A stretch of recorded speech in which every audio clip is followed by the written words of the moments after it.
Hello dear students, સ્વાગત છે તમારું આપણા વિડિયો લેક્ચર ઇલેક્ટ્રોકેમિસ્ટ્રી વિદ્યુત રસાયણમાં। વિદ્યુત રસાયણના આ વિડિયોની અંદર આપણે ડિસ્કસ કરવાના છીએ નર્ન્સ્ટ ઇક્વેશન, નર્ન્સ્ટનું સમીકરણ। કોઈ પણ કોષનો પોટેન્શિયલ શોધવા માટે નર્ન્સ્ટનું ઇક્વેશન વપરાય। તો તમે તરત જ એવો વિચાર આવશે કે સર પોટેન્શિયલ શોધવા માટેનું સૂત્ર તો આપણે લાસ્ટ લેક્ચરમાં શીખી ગયા હતા, આની પહેલાના લેક્ચરમાં E0 cell is equal to E0 cathode minus E0 anode, RHS minus LHS આ ટાઈપનું ફોર્મ્યુલા આપણે લખતા હતા। પણ આ કેવા કોષનો પોટેન્શિયલ શોધવાનું ફોર્મ્યુલા છે? તો કે સ્ટાન્ડર્ડ સેલ પોટેન્શિયલ શોધવો હોય તો જ। અહીં જો બધે ઉપર 0 અથવા તો નોટ એવું લખેલું છે, ડિગ્રીની સાઇન દેખાય છે, એ એવું બતાવે છે કે this is the standard cell potential। And what is standard cell potential? તો કે જો કોઈ પણ ઇલેક્ટ્રોકેમિકલ સેલના દ્રાવણોની સાંદ્રતા concentration of solution 1 મોલર હોય, જો એમાં કોઈ વાયુ વિદ્યુત ધ્રુવ ગેસિયસ ઇલેક્ટ્રોડ વાપરા હોય તો એનું દબાણ 1 બાર હોય, એનું પ્રેશર 1 બાર હોય, અને આજુબાજુનું ટેમ્પરેચર 298 કેલ્વિન હોય તો એવા સેલને સ્ટાન્ડર્ડ સેલ કહેવાય। અને એવા સેલનો પોટેન્શિયલ ફાઇન્ડ કરવો હોય તો તમે આ ફોર્મ્યુલા વાપરી શકો। Standard cell potential is equal to standard reduction potential of cathode minus standard reduction potential of anode. એટલે આપણે આમ લખી શકીએ આને E0 cell is equal to E0 કેથોડમાં માની લ્યો કે કોઈ આપણો ડેનિયલ સેલ જ રાખી લ્યો ને, કેથોડ કોણ હતું?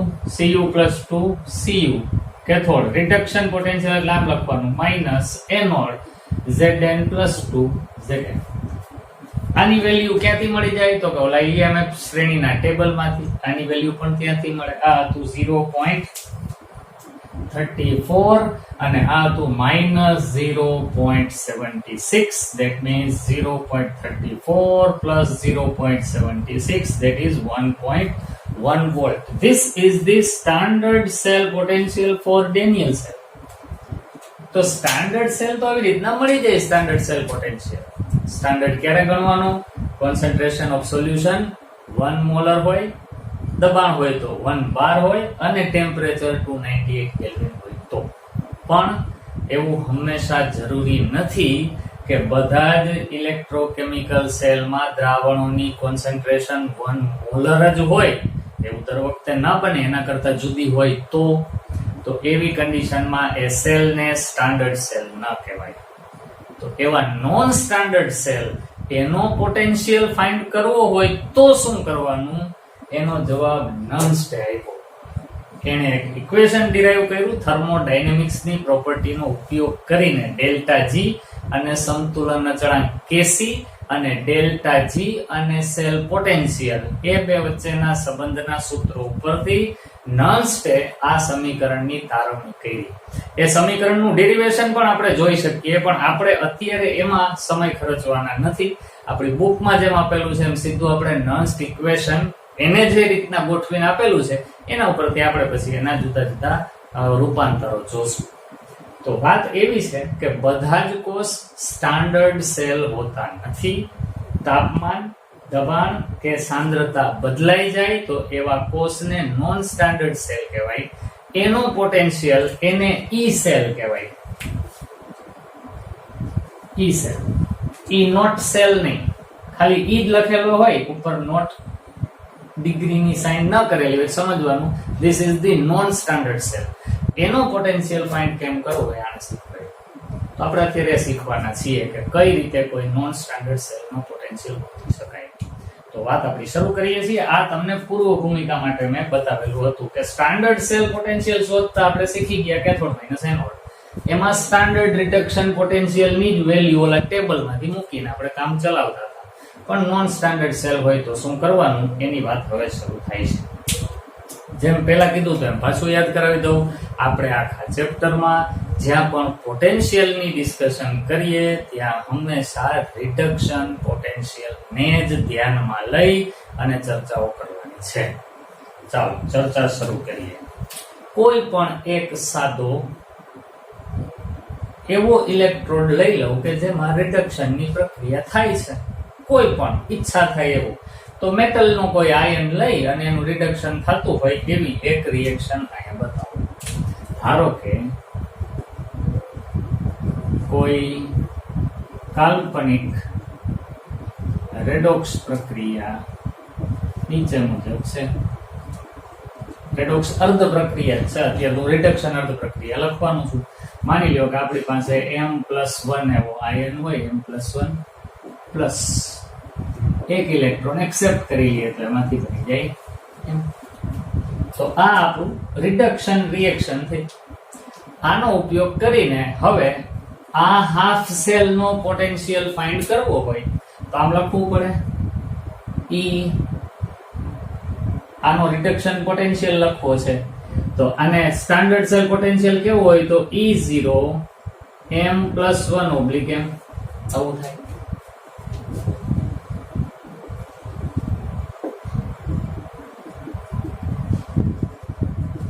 પણ જો આ સેલ પ્રમાણિત ન હોય એટલે કે એની સાંદ્રતા 1 મોલર ના હોય તો, પરંતુ જો કોષ પ્રમાણિત ન હોય તો નન્સ્ટના સમીકરણ મુજબ હવે આવું બને, ધ્યાનથી જોજો બરાબર.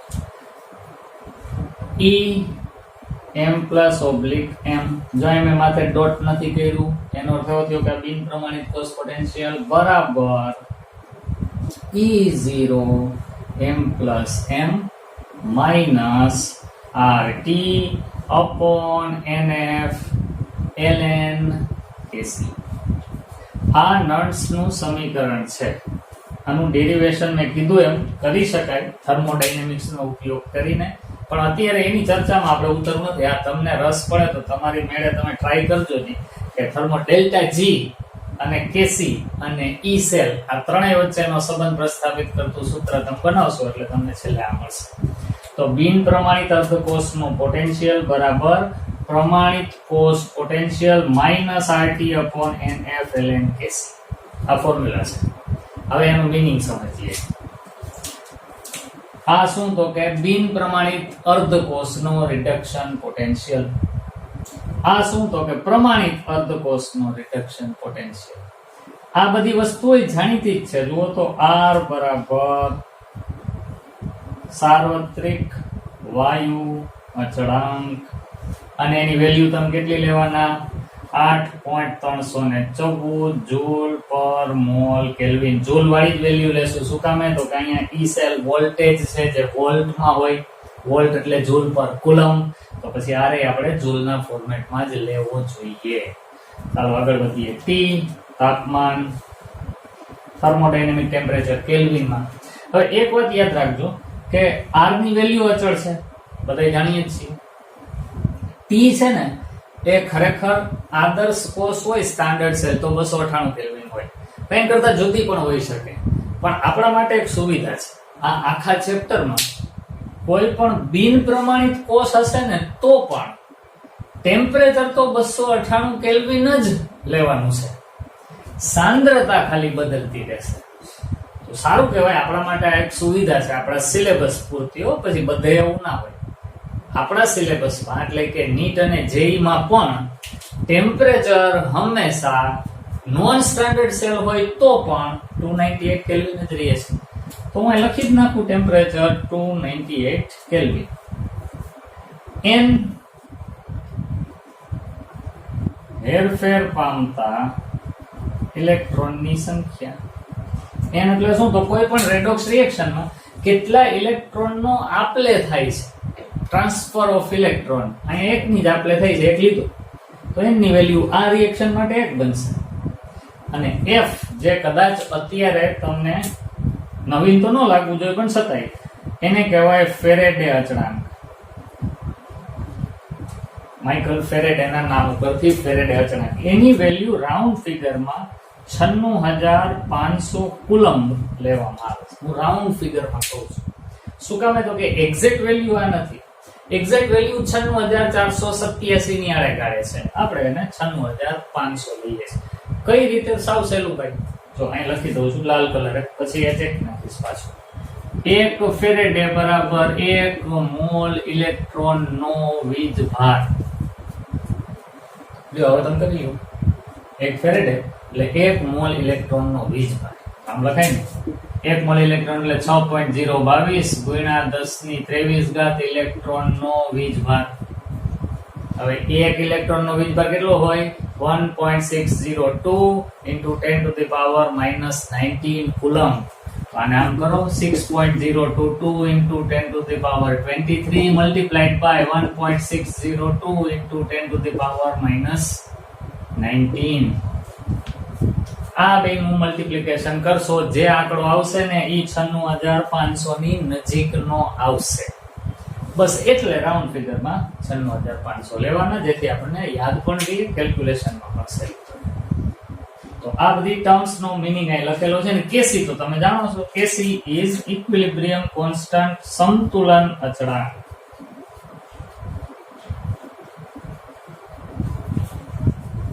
આ સૂત્રમાં મેં ખાલી આના અર્થ કીધા. હવે એમાં થોડું સાદું રૂપ આપીએ, આગળ વધીએ. જોજો ધ્યાન. હવે હું આને કાઢી નાખું છું ભાઈ. સ્ટાન્ડર્ડ સેલ પોટેન્શિયલ એટલે cathode minus anode. Standard cell potential એટલે E0 cathode minus E0 anode. ચાલો હવે આ બધી જ વેલ્યુ જો આમાં મૂકવા માંડીએ તો આ ફોર્મ્યુલા કેવું બને એ જરાક જોઈએ. E m plus oblique m is equal to E0 m plus oblique m minus R એટલે હું મૂકું છું 8.314, એના ગુણાકારમાં T એટલે 298, એના છેદમાં. હવે જુદી જુદી રિએક્શન માટે આ જુદું જુદું આપણે આમ રાખીએ પ્લસ n, તો અહીંયા n ઇલેક્ટ્રોન રાખું. +3 હોય તો 3 ઇલેક્ટ્રોન, +4 હોય તો 4 ઇલેક્ટ્રોન, +2 હોય તો 2 ઇલેક્ટ્રોન, અહીંયા પ્લસ n છે તો ભાઈ n ઇલેક્ટ્રોન લ્યો ને, એટલે અહીંયા મારે n જ રાખવાના થાય. અને છેદમાં F એટલે 96,500 કુલમ્બ અને ln. ln એટલે E ના આધાર વાળા લોક. આપણે 10 ના આધાર વાળા જ લેવા જોઈએ ને, તો 2.303 થી હજી ગુણવા પડશે, એ ગુણશું. ચાલો હવે જોઈએ ln અને kc. kc એટલે સમતુલન અચળાંક. ભાઈ કોઈ પણ પ્રક્રિયાનો સમતુલન અચળાંક એટલે નિપજોની સાંદ્રતાનો ગુણાકાર ના છેદમાં પ્રક્રિયકોની સાંદ્રતાનો ગુણાકાર. ફરીથી એકવાર બોલું છું, કોઈ પણ પ્રક્રિયાનો સમતુલન અચળાંક એટલે નિપજોની સાંદ્રતાનો ગુણાકાર ના છેદમાં પ્રક્રિયકોની સાંદ્રતાનો ગુણાકાર. તો મારે અહીં લખવાનું, ભાઈ નિપજ આની કઈ છે તો કે આ, તો એની સાંદ્રતા એટલે આમ કૌંસમાં લખવાનું એમ. એની આગળ કઈ સહગુણક હોય તો એને આની ઘાતના રૂપમાં લખવાનું, પણ અહીં તો એવું કઈ છે નહીં. સારું, આપણે કઈ ઘાત નહીં લખવી પડે. ના છેદમાં પ્રક્રિયકોની સાંદ્રતા, આ પ્રક્રિયક ના કહેવાય, આને કહેશું એની સાંદ્રતા ગણવાની, એટલે કૌંસમાં m plus n. ચાલો હવે ln ને બદલે હું log લખું તો મારે 2.303 થી આને ગુણવા પડે. હવે હું એવું ફોર્મ્યુલા રાખું, જુઓ, m plus oblique m is equal m plus n. રાખીએ બધે n લીધો છે એટલે બધે એવું જ કરવું પડશે, તો પછી આપણે +1 ને બદલે n રાખ્યો છે. સારું, તો m plus n oblique m is equal to E0 m plus n oblique m minus, આને હું log કરવાનો છું એટલે 2.303 થી ગુણવા પડશે, એટલે મારું ફોર્મ્યુલા હવે આવું બનશે 2.303 multiplied by 8.314 multiplied by 298 divided by n multiplied by 96,500. અને હવે લખવાનું log, અહીંયા તો ln એને બદલે લખું છું log. શું કામ? તો કે 2.303 થી ગુણી નાખ્યા છે, અને અહીંયા આવે m ની સાંદ્રતા અને m plus n ની સાંદ્રતા. પણ હવે એક મહત્વની વાત, ભાઈ લાઈટ ગઈ છે બાળકો? ચાલો બાળકો, લાઈટ આવી ગઈ છે. અને એવું બોલતો હતો કે પણ એક મહત્વની વાત, ત્યાં લાઈટ ગઈ, સ્ક્રીન પર અંધારું થઈ ગયું. ભાઈ આપણા દેશમાં આટલા વર્ષો પછી યાર આ પ્રોબ્લેમ રહે છે. હવે એક આશા છે કે તમે કંઈક સારા એન્જિનિયર કે સારા સત્તાધીશ બની જાઓ તો એટલીસ્ટ એવું તો કરી દો કે લાઇટ કોઈ દી જાય જ નહીં, ઇલેક્ટ્રિસિટીનો કટ કે કાપ ક્યારેય આવે જ નહીં અચાનક, એટલે આપણા કામમાં અથવા તો આપણી જેમ બીજા ઘણા પણ ઇમ્પોર્ટન્ટ કોઈ કામ કરતા હશે અને ઇલેક્ટ્રિસિટી પાવર કટને કારણે એને કંઈક તકલીફ પડતી હશે. એ ન થાય એવું આપણે બધાએ કરવું જોઈએ કંઈક.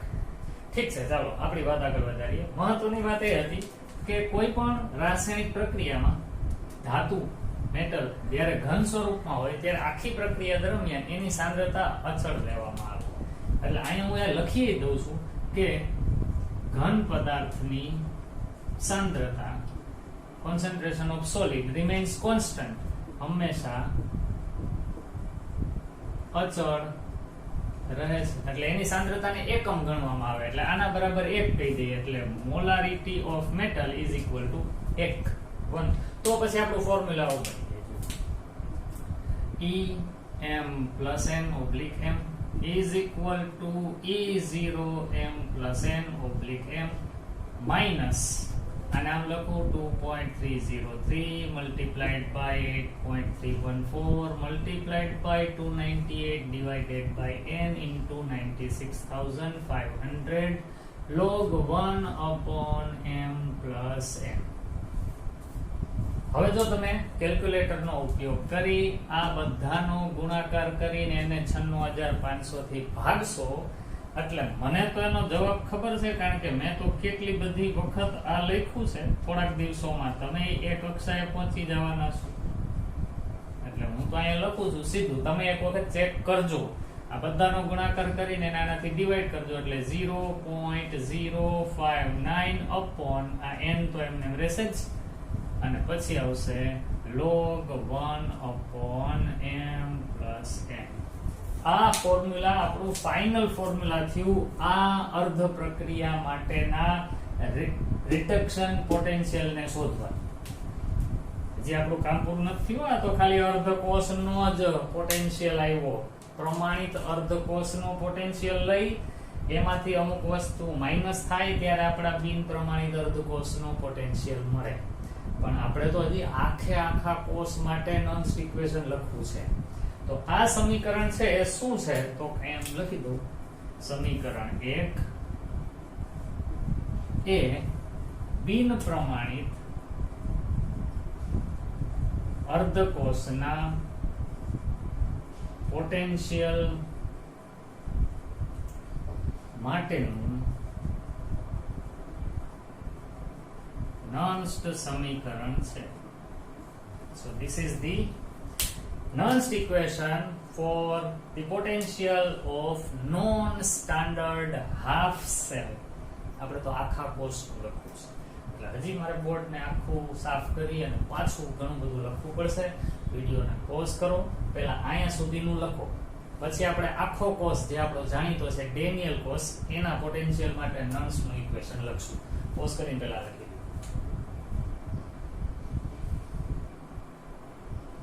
ઓકે, ચાલો હવે મને જવા દઉં છું. હવે ડેનિયલ કોષને તમે ઇમેજિન કરો, એમાં એનોડ કોણ હતું તો કે ઝિંક, કેથોડ કોણ હતું તો કે કોપર, અને પોટેન્શિયલ શોધવું હોય તો કેથોડ માઇનસ એનોડ કરવું પડે. કેથોડ નો રિડક્શન પોટેન્શિયલ માઇનસ એનોડ નો રિડક્શન પોટેન્શિયલ. પ્રમાણિત કોષ હોય તો E0 cathode minus E0 anode, અને બિન પ્રમાણિત કોષ હોય તો પછી આવા બે ઇક્વેશન ની બાદબાકી કરવી પડશે. કરીએ ઇક્વેશન ને મગજમાં રાખજો.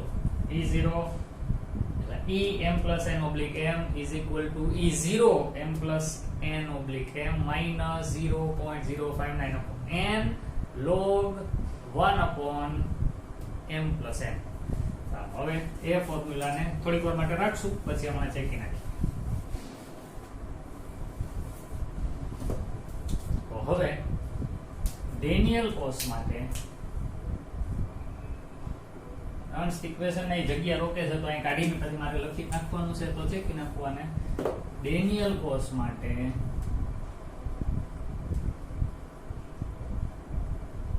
નર્ન્સ સમીકરણ નીચે મુજબ તારવી શકાય. ચાલો પહેલા ડેનિયલ કોષમાં થતી કોષ પ્રક્રિયા કોણ હોય તો કે Zn હોય એ શેમાં ફેરવાય છે Zn+2 માં અને ઓલો Cu+2 કેમાં ફેરવાય છે કોપરમાં આ આપણું એક્વિયસ સોલ્યુશન છે આ એક્વિયસ સોલ્યુશન છે ને આ બે તો ઘન સળિયા છે ચાલો હવે નિયમ તો એવો છે કેથોડ માઈનસ એનોડ બિન પ્રમાણિત કોષની વાત છે તો બિન પ્રમાણિત કોષ માટે આવા સમીકરણની બાદબાકી કરવી પડશે પહેલા આવા સમીકરણ બનાવીએ આના માટે તો અલગ અલગથી એનોડ માટે રિડક્શન પોટેન્શિયલ નું નોન્સ્ટ સમીકરણ એનોડ માટે એનોડ કોણ છે તો કે ઝિંક તો આવું સમીકરણ ઝિંક માટે લખવાનું તો જો ધ્યાનથી કેવું લખું છું પહેલા ઝિંક નું રિડક્શન પોટેન્શિયલ વાળું આ સૂત્ર એટલે EZn+2/Zn સમજતા જજો આયન અને પછી મેટલ એટલે રિડક્શન બતાવે છે અહીં ઝિંક ના માટેની વાત છે એનોડ ઝિંક છે એટલે Zn+2/Zn is equal to E0Zn+2/Zn minus 0.059 upon n ને બદલે હું લખશું અહીંયા Zn+2 માં Zn બને કેટલા ઇલેક્ટ્રોન ની હેરફેર થાય 2 ની અહીં 2 લખી શકાય લખી જ નાખીએ log હવે આની રિડક્શન પ્રક્રિયાનો વિચાર કરો તો Zn+2 આની રિડક્શન પ્રક્રિયા અહીં લખી દો લ્યો ને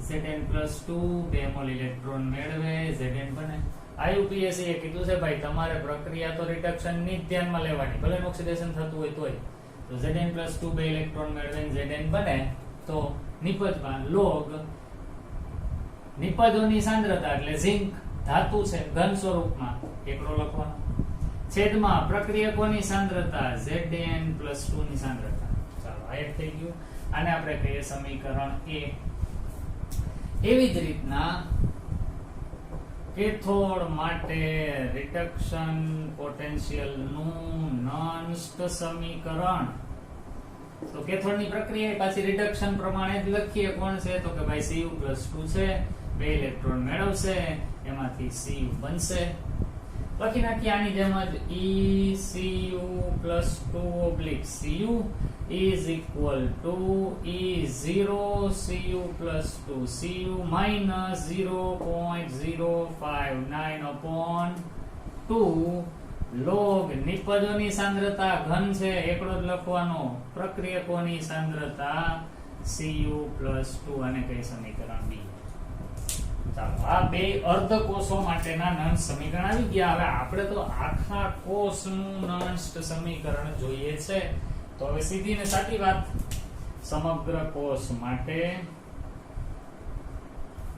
કોષ પોટેન્શિયલ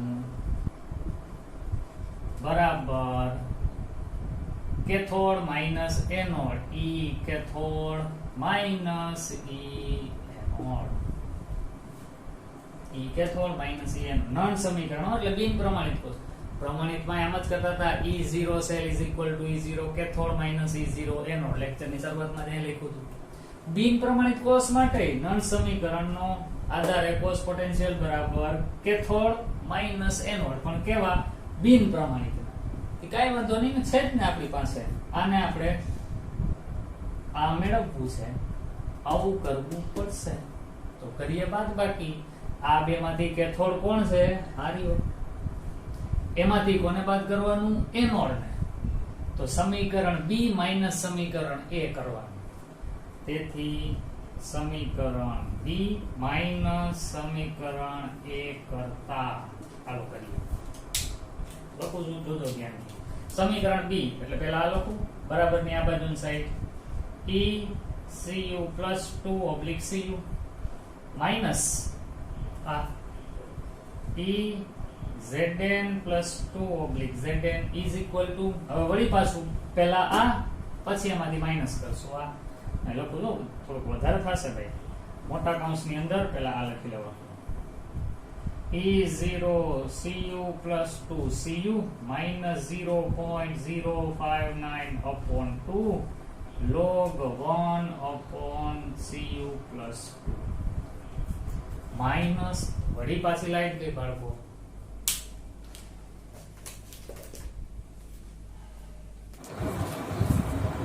ચાલો તો બાળકો બીજી વખત લાઈટ ગઈ અને પાછી આવી છે. હવે આશા રાખીએ કે ટોપિક પૂરો ન થાય ત્યાં સુધી તો લાઈટ એટલીસ્ટ ટકે. આજે 24 ઓક્ટોબર છે અને હું જે ગામમાં રહું છું જુનાગઢમાં, ત્યાં આજે બે મોટી ઇવેન્ટ છે. એક તો રોપવે નું ઉદ્ઘાટન છે અને બીજું ખેડૂતોને દિવસે લાઈટ મળી રહે એ માટે આજે દિનકર યોજના સરકારનું એક નવું સાહસ, એનું પણ આજે ઉદ્ઘાટન છે અને અહીંયા આપણે લાઈટ આવજા કરે છે. જોઈએ જે હોય. સારું, તો વાત આપણે એવી કરતા હતા કે અત્યારે આપણે કેથોડ માંથી એનોડ ને બાદ બાકી કરતા હતા. તો કેથોડમાં E0 ECU oblique CU plus oblique CU minus EZN plus 2 oblique ZN is equal to, હવે મેં બ્રેકેટમાં પહેલા આ લખ્યું કેથોડનો આ પોર્શન અને એમાંથી માઇનસ કરી અને એનોડનો પોર્શન લખું છું. વળી પાછું બ્રેકેટ કરી E0 ZN plus 2 oblique ZN minus 0.059/2 log 1/ZN plus. ચાલો મેં આવું લખ્યું. હવે કેથોડ માઇનસ એનોડ એટલે સેલ પોટેન્શિયલ, પણ જો અહીંયા 0 નથી એનો અર્થ એવો થયો કે આપણો નોન સ્ટાન્ડર્ડ સેલ પોટેન્શિયલ. હાલો એટલે થોડુંક તો કઈ કહ્યું E સેલ 0 નથી લખવા. હવે આમાં જુઓ, અને ઇઝ ઇક્વલ ટુ કરીને આ કૌંસને છોડી નાખું એટલે આવું થાય E0 CU plus 2 oblique CU minus 0.059/2 log 1/CU plus 2 minus, હવે આ માઇનસ થશે, E0 ZN plus 2 oblique ZN અને આ minus minus plus 0.059/2 log 1/ZN plus 2. Question ભલે મોટું બને પણ સાદું ગણિત જ છે બાળકોને, એવું તમને આવડે છે. હવે જુઓ એક વસ્તુ દેખાય તમને, જેમ અહીંયા કેમ કેથોડ માઇનસ એનોડ હતો તો E સેલ લખ્યો, તો અહીંયા જુઓ ને કેથોડ માઇનસ એનોડ, તો આ બેયને તમે E0 સેલ કહી શકો. બેનિયલ સેલ માટે સ્ટાન્ડર્ડ સેલ પોટેન્શિયલ હતો ને E0 CU plus 2 oblique CU minus E0 ZN plus 2 oblique ZN, તો આ માઇનસ આ આટલો પોર્શન ભેગો કરો એટલે E0 સેલ થાય. ચાલો તો હવે હું એ રીતના લખું છું અહીંયાથી. E cell is equal to, વળી પાછું આ માઇનસ આ એટલે હું લાલ કલર થી લખું છું E0 cell માઇનસ, હવે જુઓ એક આટલો પોર્શન બાકી રહ્યો છે, કાળા કલર થી અંડરલાઈન કરી દઉં આટલો, અને બીજો આટલો પોર્શન બાકી છે. એમાં તમે જોઈ શકો 0.059/2 તો બેયમાં છે, તેને આપણે કોમન કાઢી લઈએ. માઇનસ સાથે કોમન કાઢું છું એટલે માઇનસ 0.059/2 કોમન કાઢી લો. 0.059/2 આ કોમન કાઢી લો. તો અહીંયા શું વધ્યું, માઇનસ સાથે આ બાર વધ્યું શું, log 1/CU plus 2 ને લખી લો, log 1/CU plus 2. પછી આ માઇનસ કોમન કાઢ્યું છે, આમાંથી એ માઇનસ કોમન કાઢો, હા આ તો ભાઈ પોતે પ્લસ વાળું છે. હવે આપણે આટલું કોમન કાઢી લીધું, માઇનસ નિશાની આગળ લીધી છે તો અહીંયા માઇનસ આવશે ને. સાદું ગણિત કહું છું બાળકો, વધ્યું શું, minus log 1/ZN plus 2 minus log 1/ZN plus 2. Simple mathematics બાળકો. મેં આટલો પોર્શન માઇનસ નિશાની સાથે બહાર કાઢી લીધો એટલે માઇનસ 0.059/2 બહાર નીકળ્યા તો વધ્યું log 1/CU plus 2. અહીંયા લખવું પડશે માઇનસ log 1/ZN plus 2 એવા લખ્યું. હવે આને હજી સિમ્પ્લિફાઈ કરીએ તો E cell is equal to E0 cell minus 0.059/2.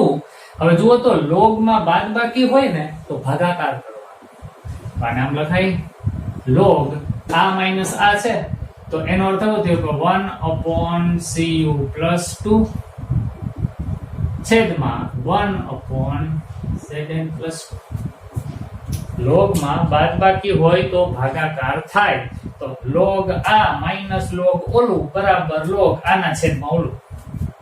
હવે ગોઠવી દઈએ E cell is equal to E0 cell minus 0.059 upon 2 log છેદનો છેદ અંશમાં એટલે અહીંયા લખવાનું Zn plus 2 અંશનો છેદ છેદમાં એટલે Cu plus 2. તો આ જે છે એ આપણા ડેનિયલ કોસ માટેનું સમીકરણ C એ ડેનિયલ કોસ માટેનું નોન્સ્ટ સમીકરણ છે. હવે જુઓ જી, બિન પ્રમાણિત કોષનો પોટેન્શિયલ બરાબર પ્રમાણિત કોષ પોટેન્શિયલ માઈનસ 0.059 upon 2 ડેનિયલ કોષ છે એટલે બીજો કોઈ પણ હોય તો અહીંયા n ની વેલ્યુ જે ઇલેક્ટ્રોનની હેરફેર થતી હોય લખવાય.